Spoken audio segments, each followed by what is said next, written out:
अस्सलाम वालेकुम नाज़रीन, मैं हूं कमर अब्बास मंज और आप देख रहे हैं प्रोग्राम तर्जमाने अवाम बोल्ड न्यूज एचडी पर। जैसा कि नाज़रीन आप जानते हैं कि हमने हमेशा अवाम की तर्जमानी की है और एक नए मौजू के साथ आपकी खिदमत में हाजिर हुए हैं और अपने साथ किसी एक मेहमान को आप अपने साथ शरीके गुफ्तगू करते हैं और मुख्तलिफ मौज़ूआत पर बात करते हैं। तो आज हम अपने प्रोग्राम में दो मेहमानों को अपने साथ मदऊ करेंगे, अपनी गुफ्तगू में शरीक करेंगे और जो सिनेरियो सियासत के हवाले से जो एक दंगल लगा हुआ है, जो एक मैदान बना हुआ है, मैदान जंग बना हुआ है, इस हवाले से हम बात करेंगे सियासत के हवाले से। और जो सियासी पार्टियां जोड़ तोड़ का जो मुजाहरा कर रही हैं और इमरान खान कहां पे हैं, वो क्या कर रहे हैं, और पीटीआई की जो कारकर्दगी है मुख्तलिफ अदवार में वो क्या रही और अब क्या हो रहा है, इस बारे में हम बात करेंगे। तो हमारे साथ आज मौजूद हैं सैयद जैगम बादशाह साहब, पाकिस्तान हेडलाइंस न्यूज एचडी के वो सीईओ हैं, और हमारे साथ दूसरे मेहमान हैं लाहौर से नियाज बालम साहब माशाल्लाह, और एक सीनियर जर्नलिस्ट हैं वो भी जनाब, और माशाल्लाह बड़ा अच्छा तज्जिया करते हैं। वो मेरे साथ एक प्रोग्राम कर चुके हैं और उस प्रोग्राम को बहुत पसंद किया गया है माशाल्लाह, उनकी आवाज भी बड़ी अच्छी है। और मेरे साथ हैं, अस्सलाम वालेकुम। वालेकुम अस्सलाम, मैं नियाज बालम जी। अच्छा नियाज बालम भाई, सबसे पहले मैं आपकी तरफ आऊंगा, फिर जैगम बादशाह साहब की तरफ आऊंगा कि जो सिनेरियो अब सियासत का जो चल रहा है उसमें आप देख रहे हैं कि क्या कुछ हो रहा है, रात को कुछ होता है, सुबह को कुछ होता है, और मतलब एक बड़ी बेयकीनी की जो कैफियत है अवाम के अंदर भी वो पाई जा रही है, बड़ी तशवीश। उस बारे में आप क्या कहना चाहेंगे? मैं फिर जैगम भाई की तरफ आऊंगा इंशाल्लाह। जी बताएं। बिस्मिल्लाहिर्रहमानिर्रहीम। मैं अपने नाजरीन को सबसे पहले सलाम पेश करता हूँ। अस्सलाम वालेकुम, ये उनके लिए है, आपसे पहले हो चुका। जैगम अब्बास शाह साहब, आपको भी सलाम पेश करता हूँ मैं। और जहाँ तक बात की आपने, जी बहुत शुक्रिया। कमर अब्बास साहब, जैसे आप बात कर रहे हैं बेयकीनी की, सुबह कुछ होती है, शाम कुछ होती है। जी जी। तो जनाब ये तो वतीरा है खान साहब का। खान साहब ने जब से अराने इख्तिदार संभाला है, वो पाकिस्तान की सुबह और शाम तब्दील शुदा होती है। शायद इसी को वो तब्दीली कह रहे थे। जी जी। यानी सुबह आप उठे, बाजार जाएं, सुबह तो जाहिर नाश्ते से आगाज होता है ना हम लोगों की जिंदगी का।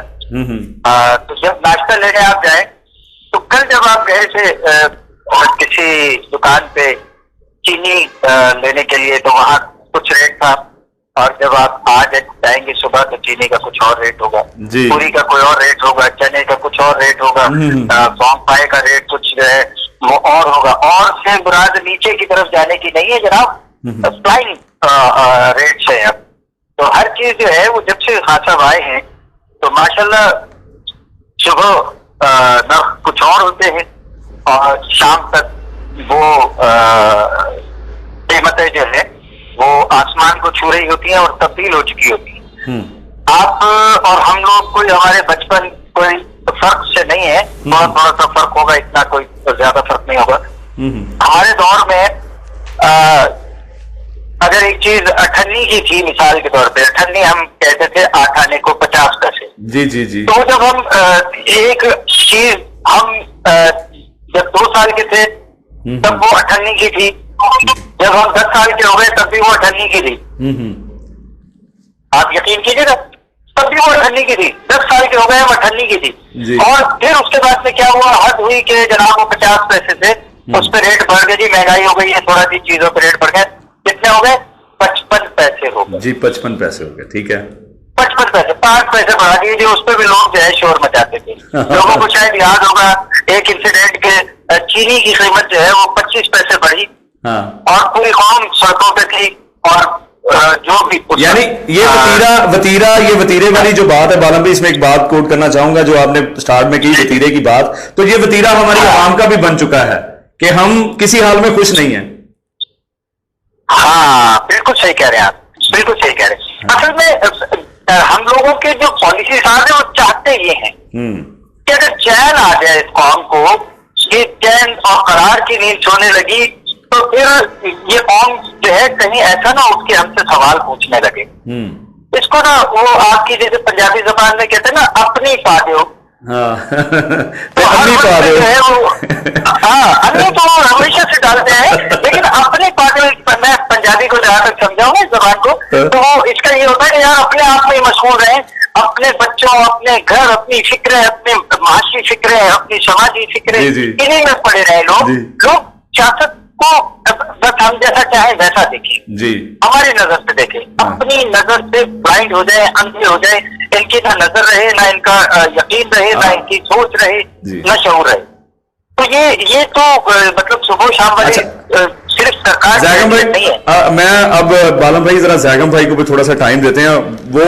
अच्छा जैगम भाई, आप इसको किस नजर से देख रहे हैं और आपका पॉइंट ऑफ व्यू क्या है? और बालम साहब ने अभी बड़ा अच्छे तरीके से हमें वो समझाने की कोशिश की है कि मतलब अवाम का भी उन्होंने एनालिसिस कर दिया और इक्तदार में जो लोग आते हैं वो कहते हैं कि हमारी नजर से लोग देखें किसी भी व्यू को। तो आप इस बारे में क्या कहना चाहेंगे जैगम भाई?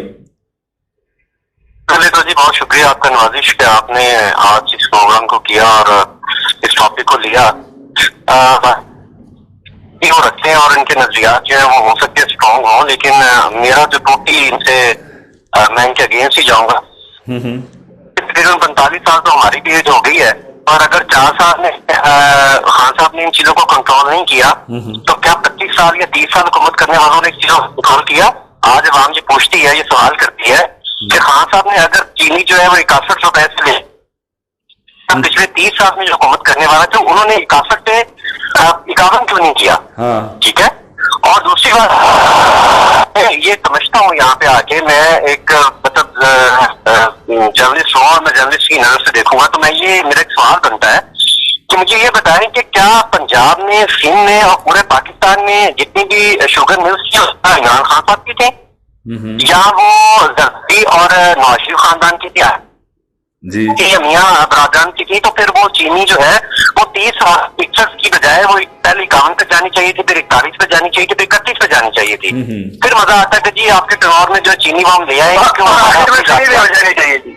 हाँ जी, उससे भरो जानी चाहिए थी। दूसरी बात ये है कि हम पीछे जो बचपन से लेके आज तक हम चलते आ रहे तो एक बहुत बड़ा हम ये देखते हैं कि कोई भी गवर्नमेंट रही हो किसी ना किसी तरह ब्लैक में जरूर होती रही है।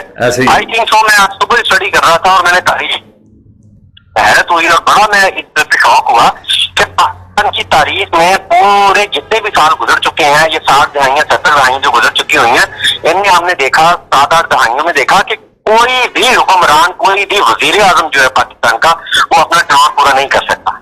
कोई 3 साल के बाद, कोई 4 साल के बाद। तो ये क्या होता है? ये समझने वाली और सोचने वाली बड़ी बात है कि क्यों नहीं कर पाते हमारे हुक्मरान जो है वो अपना जो है वो पूरा क्यों नहीं कर पाते, 5 साल क्यों नहीं पूरे कर पाते? तो क्या एक सादा सा सिंपल सा जवाब है, क्योंकि पाकिस्तान में हुकूमत करने के साथ साथ बाहर के दरूनी मालिक जो होते हैं, बाहर के मामूली जो साजिशें होती हैं वो इन्वॉल्व होती हैं। तो इस वजह से कोई ना कोई, जिस तरह मियाँ साहब थे वो भी गुत्ते टेक है, मैडम जो थी बेनजीर साहिबा जो है बड़ी काबल और थी वो भी गुत्ते टेक गई, उस तरह बहुत से लोग। और अब इमरान खान को भी आखिरकार मजबूर कर दिया गया, सरकार तब्दीली सरकार को भी गुत्ते टेक पे मजबूर हो जाए। तो ये हकीकत है, अटल हकीकत है कि हमारे पाकिस्तान में जो हुक्मरानी की जाती है वो हुक्मरानी पाकिस्तानी अवाम कम और ज्यादा करते हैं। और ये वो आता है इमरान खान साहब का, ये वो शऊर था जो लोगों को उन्होंने दिया कि हमारे, और यही कल बात हुई थी कि आप ये समझें, लोगों को शऊर आना चाहिए कि हमने खुद से अपने सिलेक्टेड करदा वज़ीर आज़म को पैक नहीं करवाना है। तो यही एक हकीकत है। और जहां तक महंगाई की बात है, इसमें मैं सिर्फ एक चीज कमेंट करना चाहूंगा कि मैं सिर्फ जो साबका अपोजिशन के साथ है उनसे पूछना चाहूंगा कि क्या बिलावल भुट्टो जरदारी साहब जो है क्या वो हुकूमत के खिलाफ अपनी महंगाई की वजह से है, या मरियम सफदर साहिबा जो है वो हुकूमत के खिलाफ अपनी महंगाई की वजह से आवाम के लिए है, या नवाज शरीफ या शहबाज शरीफ साहब जो है वो अगर हुकूमत गिराने की कोशिश कर रहे हैं तो क्या आवाम के लिए कर रहे हैं? इसका सिंपल सा जवाब है कि नहीं, वो अपने इक़्तिदार के लिए, अपने केसेस के लिए, अपनी जो है वो कुर्सियों के लिए कर रहे हैं। इससे बढ़ के मैं कुछ नहीं कहूंगा। जी नियाज भाई, अब आप ये नियाज भाई एक सवाल, मैं एक मिनट मैं बात करना चाहूंगा कि इन्होंने एक बड़ा अच्छा पॉइंट जो मुझे उठाने का थोड़ा सा मौका दीजिएगा कि खान साहब ने महंगाई कर दी, ठीक है जी, और जो 30 साल इन्होंने हुकूमत की उसमें इन्होंने क्या कारकर्दगी दिखाई और अब वो किस बेस पे आगे आने की कोशिश कर रहे हैं और कैसे वो अगले बंदे को डिग्रेड कर सकते हैं, ये बड़ा एक पॉइंट है इनका, जैगम भाई का, और ये जरा इस पे रोशनी डालें थोड़ी सी। मैं असल में अब यू आर कंपेयर, आप हर चीज को जो है वो देख रहे हैं, एंकर जी। पर्सन हैं आप। मैंने इनकी बात से 2-3 बातों से जो है वो बात करनी थी उनपे। करें। सबसे पहले तो जो इन्होंने बात की कि जी उन्होंने 61 से 51 क्यों नहीं की, तो ये बड़ी एक जो है ना वो बेशक जर्नलिस्ट है और माशाल्लाह बहुत अच्छा बोल रहे हैं, ताकतवर आवाज है इनकी। लेकिन ये एक बड़ी अजीब सी बात कर रहे हैं, अजीब लॉजिक दे रहे हैं कि 61 से 51 क्यों नहीं किया। अरे जनाब आप ये क्या बात कर रहे हैं, रिवर्स तो कभी नहीं हुए ना, चीजें कभी भी रिवर्स नहीं थी। हमारे यहाँ रिवाज है कि ऊपर जाना है, नीचे नहीं आना, मौत है ये हमारी मौत है। हम अगर पीछे की तरफ जाएं तो ये हमारी मौत है जी।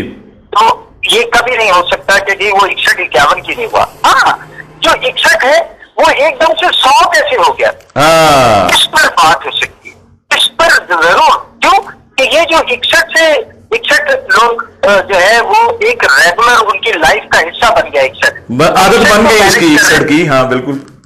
एक वो मैनेज कर रहे थे उसको, मथाई भी थे, जो कमाने निकल रहा था वो इतने कमा के अपने घर आ रहा था कि उसको 61 जो है वो बुरे नहीं लगते थे, उसको वो चुभते नहीं थे जी। अब जो एकदम से 61 को मारा इन्होंने, पानी के अंदर सोटा और उसको बना दिया जनाब इन्होंने 100-125, तो वो लोगों की चीखें निकल गई। और सिर्फ एक चीनी की बात क्यों करें सर, आटा कहां से कहां पहुंच गया, गैर मुल्की कर्जे कहां पहुंच गए, खाता ने क्या क्या नहीं किए थे, क्या क्या सब साफ हमें नहीं दिखाए थे। 200 अरब वो कहाँ है, वो करोड़ों नौकरियां कहाँ है, वो लाखों घर कहाँ है, सब कुछ भी नहीं किया। सिर्फ देखिए, जब तक नवाज शरीफ शहबाज शरीफ चोर थे, आपके भाई थे, एस्टेब्लिशमेंट थे, हाथ में हाथ थे, चोरियां कर रहे थे, रल के जो है वो मौजे मार रहे थे, ठीक है ना। जैसे ही उन्होंने कहा यार बहुत खा लिया, पेट भर गया है, अब कहाँ करें, अब तो उल्टियां होने लगी हैं, अब तो जो है वो कितना खाएंगे यार, बस करो यार थोड़ा सा यार। ये जो अपने पीछे खड़े होकर नारे लगाते हैं ना, ये जो अपने लिए मरते हैं, ये जिए जिए आवे आवे और एक बारी फिर, यार थोड़ा सा इनके लिए भी कुछ करो। हाँ। तो ये उनको कबूल नहीं हुआ जो इनको टेंडर पास होने पे हुकूमत देते उन्होंने। तो अब भी और फिर अब देख लीजिए ना कि ये पाकिस्तान की क्या मेरा ख्याल है इंतहाई वर्स्ट गवर्नमेंट है ऑल ओवर द वर्ल्ड, कि जिसमें खुद हुक्मरान निकला हुआ है जलसे करने। क्या पाकिस्तान की हिस्ट्री में कभी ऐसे हुआ कि हुक्मरान को जाके जो है वो लोगों के साथ और फिर ये देखिए मेरी बात सुनिए, यहाँ पे ये क्या लॉजिक हुई कि जी खुद हुक्मरान लगा हुआ। मेरे ख्याल में पूरी दुनिया में ऐसा होता है। अमेरिका की आप मिसाल लेते हैं, आप इंग्लैंड की मिसाल लेते हैं, रूस की, आप कनाडा की, आप तुर्की की मिसाल लेते हैं, पूरे दुनिया में ये होता है कि जो हुक्मरान होता है वो अगर पार्टी के उसमें तो कोई शाह साहब इसके जवाब में अब आप ये भी कह देंगे कि वहां पर भी जी एस्टेब्लिशमेंट काम करती है और जो हुक्मरान होता है वो ताबे होता है एस्टेब्लिशमेंट के। डेफिनेटली होता है जी, हम तो ये मानते हैं, ये तो बिल्कुल होता है। और इनकी निकाले में तो बड़ी स्ट्रॉन्ग है, इसकी निकाले में बात बड़ी स्ट्रॉन्ग है। और अगर देखिए मेरी बात सुने, अगर ये आप ये बात करें तो इसका मतलब पहला तो फिर ये हम इल्जाम जो है वो अपनी वो हुकूमत को देना जो पिछले 30 साल से थी। उन्होंने क्यों नहीं सरकार को जो है ना वो इदारों के नीचे से निकाला, क्यों नहीं उसको बंद किया। अगर हम इदारों की बात करते हैं, चले मैं लफ्ज कर लेता हूँ, अगर इदारों की बात कर रहे हैं तो इदारों के नीचे से हुक्मरानों ने कि गवर्नमेंट को निकाला जाए। और अगर वो इधर नहीं निकाल सके, अपनी 30 साल हुकूमत में नहीं निकाल सके इदारों को के नीचे से, तो फिर आप किस तरह जो है आप ये यकीन रख सकते हैं कि न्याज भाई इस बात से मैं भी इत्तेफाक, जैगम भाई की इस बात से मैं थोड़ा सा इत्तेफाक इसलिए करूंगा। मेरे पास इसका मैं जवाब देने जा रहा था तौर भाई इस बात जी, दे जवाब दे। पाकिस्तान में जब भी कोई, क्योंकि पाकिस्तान में हम सब चोर हैं सर, सियासतदानों से लेकर निचला हर तबका चोर है, ठीक है, हम सब चोर हैं। जब भी किसी ने हुक्म से सरदारी करने की कोशिश की जी, उनकी ताबेदारी से इनकार करने की कोशिश की, या उनको नजर आया कि ये बंदा जो है ये बागी हो रहा है और ये हमारे हाथों से निकल रहा है, तो उन्होंने उसके नीचे से इक़्तिदार भी खींच लिया। किया है जी। ऐसा ही हुआ है। भुट्टो जैसा एक ज़हीन शख्स वो एक ऐसे जुर्म में फांसी पे लटका दिया गया कि उससे कहीं बड़े कातिल और उससे बड़े जिन्होंने लोगों के भरे मजमों के सामने लोगों को कत्ल किया और वो दंदनाते फिर रहे। तो क्या अब वही सीन नहीं चल रहा न्याज भाई और जैगम भाई?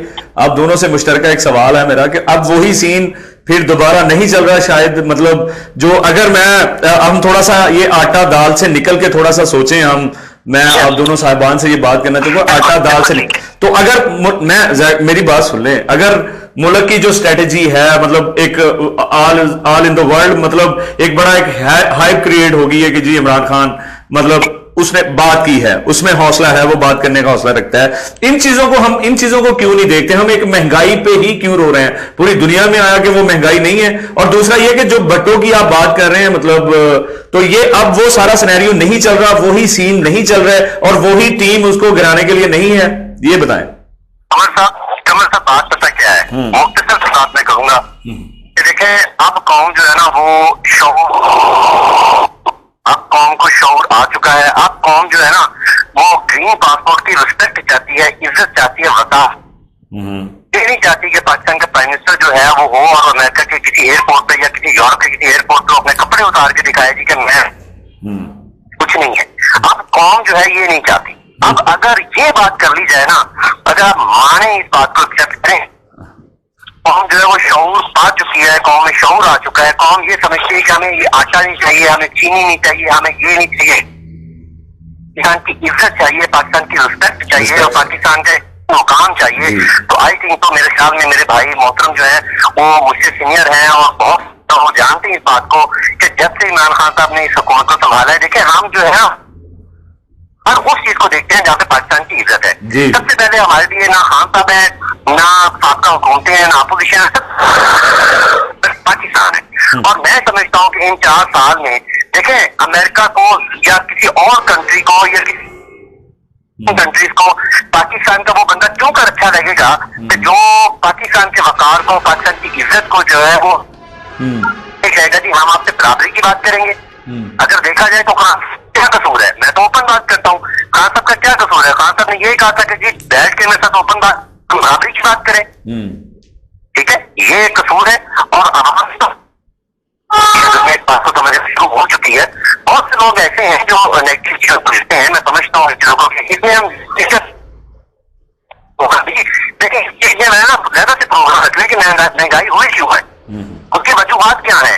हम अपने को देखेंगे तो हमें ऑटोमेटिकली इन चीजों का पता हो जाएगा कि महंगाई सिर्फ 4 साल में हुई। महंगाई तब से शुरू हुई थी जब पहली बार जिनको आप कहते हैं ट्रेडर थे, उनकी जब हुकूमत गई उन्होंने इस्तीफा दिया था, उसके फौरन बाद से बहुत सारी चीजें जो बुलंद होना शुरू हो गई थी। और मेरे ख्याल में लोग समझते हैं और इन लोगों को समझना शुरू हो गए। जी न्याज भाई। हाँ जी भाई, मैं तो सबसे पहले शाह साहब को मुबारकबाद देना चाहता हूँ कि इन्होंने कौमी शऊर की बात की। तो अल्लाह करे कि सैयद है, हम इनके पैरोकार हैं, इनके मानने वाले हैं। जी जी। हम इन्हें भी उतना ही मोहतरम समझते हैं और इनकी जबान पे हमें बड़ा एतबार है। हम इनसे कहते हैं कि ये दुआ करें जो इनके लफ्ज इनकी जुबान से अदा हुए हैं ये सही साबित हो, ये माशरे में हमें नजर आए। जिस शऊर की ये बात कर रहे हैं कि अवाम को शऊर आ गया है, अल्लाह करे कि वाकई कौम में शऊर आ जाए। आमीन जी, मैं भी दुआ करूंगा।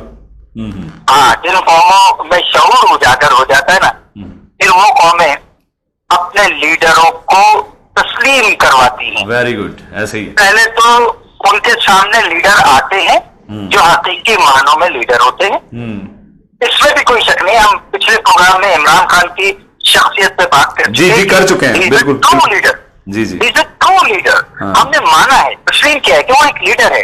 और मैंने ये भी आपसे कहा था कि मुझे इमरान खान पे ये भरोसा ही नहीं था कि वो 4 साल कान गिरा के और नाक की सीध में चलता चला जाएगा। जी जी जी। मैंने आपसे ये भी कहा था कि इमरान खान मेरे नजरिए से, मेरी सोच के मुताबिक साल हद है, 1.5 साल। उसके बाद में उसे कहना चाहिए था कि भाई ये मुझे आपने जो अपने कासा लेस दिए हैं मैं इनके साथ काम नहीं कर सकता, मैं करना कुछ चाहता हूँ, ये कुछ और बता देते हैं, ये कुछ और मंजर बना देते हैं, तो मैं इनके साथ नहीं चल सकता। मुझे मेरी टीम बनाने दे, मैं अपने तरह से चलना चाहता हूँ, मैं अपने तरीके से काम करना चाहता हूँ। अगर इमरान खान को ये टाइम दिया गया होता, ये 4 साल में वो वाकई बात का धनी है, मुकद्दर का धनी है, वो करके दिखाता ये सब कुछ। लेकिन नहीं है सर, शायद ना ये कौम में शऊर आएगा, और ये जो नारा है ना कि कौम मौत को इज्जत दो, कभी नहीं होगा, कभी नहीं हो सकता। ऐसे ही जो नारा लगा रहे हैं उनको भी पता है, और उनकी नजर में भी कितने मौत की इज्जत होती है हमें पता है। फिर वो जो रातों रात तब्दील कर देते हैं सारी सूरत हाल, जो फरिश्ते आसमान से उतरते हैं वोटिंग की रात, वो भी जानते हैं कि कुछ यहाँ ना शऊर नाम की कोई चीज हमने पैदा होने देनी है, क्योंकि अगर शऊर आ जाएगा तो लोग टैंकों के आगे लेट जाते हैं। Very good. तो संतुष्टि वाला हाल हो जाएगा ना। जैगम भाई और नियाज भाई, टाइम हमेशा की तरह इतना ज्यादा नहीं होता मेरे पास प्रोग्राम के लिए, तो अब बदकिस्मती से वो टाइम बिल्कुल क्लोज हो गया है। तो आपने जितनी बार हमारी बड़ी बदकिस्मती होगी कमरपाल भाई, बड़ी बदकिस्मती होगी जी। तकदीर से हमें इमरान खान जैसा लीडर मिला था, मगर हमारी वो जो भेड़ चाल चली आ रही है 48 से, और जो एस्टैब्लिशमेंट का रोल है, ये मसले उसने नाकाम कर दिया जी। ये है जी। जैगम भाई, एक लास्ट मैसेज और ये दे दिया इन्होंने, बादल भाई ने, आप भी जरा एक लास्ट मैसेज, और इसके बाद हम वाइंड अप की तरफ जाते हैं। मैं जी बिल्कुल भाई को अपना के अल्फाज के बाकी हमें कौम को जो शऊर आना चाहिए, पाकिस्तान में सबसे पहले पाकिस्तान के लिए सोचेंगे, उनके आने जाने वाली चीजें हम इस मौके पर हम यही दुआ करते हैं कि जो इस वक्त पाकिस्तान के लिए सबसे बेहतर है, पाकिस्तान के लिए सबसे अच्छा है, हमारी दुआ है कि अल्लाह ताला की ज़ात मुबारक जो पाकिस्तान के लिए वो करे। आमीन जी। थैंक यू जनाब। Thank you very much sir. Okay, thank you sir. Pakistan जिंदाबाद सर। ओके ओके जी। नाज़रीन, आपने मौजूद साहिबान की बातें सुनी और उनका जो एनालिसिस था और जो तजिया था उन्होंने आपके साथ शेयर किया, और उन्होंने जितनी बातें की, मैं उन दोनों की बातों से मैं बिल्कुल एग्री करता हूं। और एक शऊर की बात की है जो लास्ट में उन्होंने बड़ी अच्छी बात की, दोनों मौजूद मेरे मेहमानों ने, और वो जो एक बात उन्होंने शऊर की, तो मैं इसमें थोड़ा सा इस बात को आगे बढ़ाते हुए कहना चाहूँगा कि खुदारा, मैं पिछले प्रोग्राम में भी ये रिक्वेस्ट कर चुका था और अब भी कर रहा हूँ कि खुदा के लिए आप अपने अंदर वो शऊर पैदा करें, एक सच्चे मुसलमान होने का और सच्चे पाकिस्तानी होने का। तो सच्चा पाकिस्तानी और सच्चा मुसलमान क्या होगा? जो सही और गलत को जानता है। तो इसलिए मैं आपसे रिक्वेस्ट करता हूं कि हमें एक बड़ी अच्छी बात की है नियाज बालम भाई ने, कि खुदा ने हमें बड़ी देर बाद एक अच्छा लीडर दिया है, तो उसकी कदर करें और देखें कि उसने अब आपके लिए क्या राहें बनाई हैं, क्या खोली हैं, जिनमें आप बिल्कुल एक मकाम पा रहे हैं। तो मैं इस प्रोग्राम को इसी के साथ इख्तिताम को पहुंचाता हूं। इंशाल्लाह अगले प्रोग्राम तक के लिए इजाज़त दीजिए। अल्लाह हाफिज़।